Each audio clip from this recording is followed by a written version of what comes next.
Друзья, всем привет! Сегодня подборка полезных советов и одна простая самоделка. Присаживайтесь поудобней, погнали! Частенько бывает так, что гайка на УШМ не откручивается, особенно если диск закусывал во время работы. Как назло, спецключа под рукой нет. В таком случае выручит вот такой накидной ключ и любой штырек, например, сверло или шестигранный ключ. Накидываем ключ на ось, вставляем штырек в отверстие, стопорим диск и откручиваем гайку. Готово! Вот такой шуруп можно вкручивать с помощью отвертки или трубки, но удобнее это делать вот такой трещоткой, как на видео. Проверено.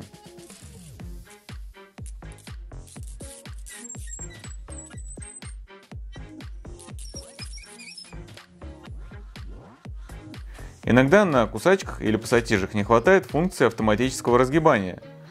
В этом помогут неодимовые магниты, примагниченные к ручке, так, чтобы они отталкивались друг от друга. Функция автоматического разгибания теперь разблокирована. Берите на вооружение.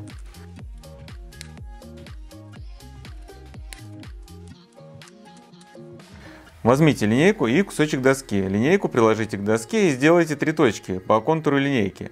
Теперь сделайте отверстие и вкрутите туда саморезы с пресс-шайбой. Вставляйте линейку, отмеряйте расстояние, которое необходимо разметить. Вот и получился бесплатный рейсмус для разметки.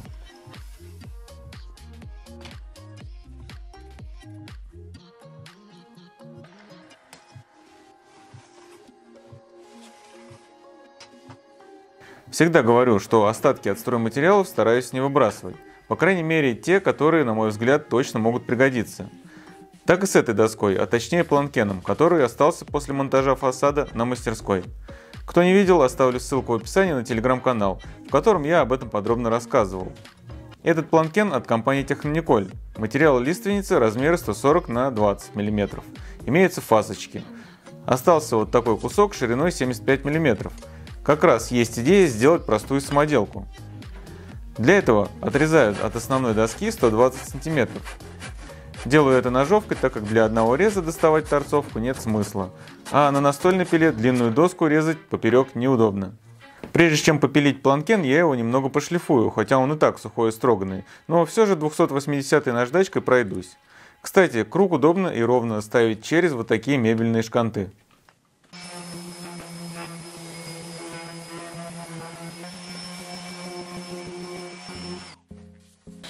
Далее напиливаю 4 дощечки по 25 см.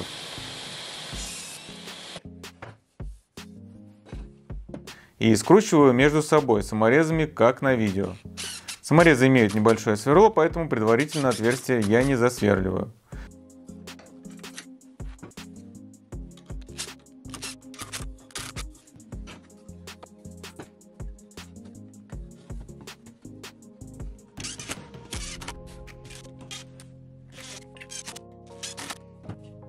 Остались мелкие штрихи. Отверстия от саморезов замазываю клеем с опилками, сверху делаю пару отверстий и просовываю веревку.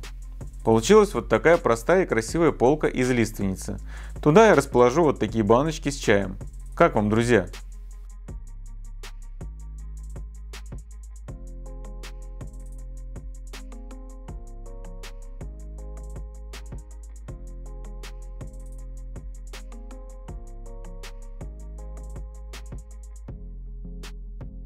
Если нечем закрепить провод к стене, то подойдет вот такой или подобный шланг. Нарезаем его на кусочки и наживляем саморезы по центру.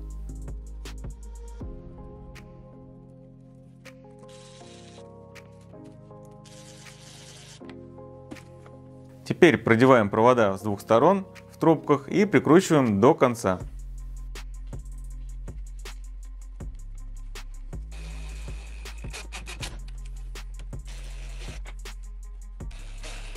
Вот такой простой крепеж.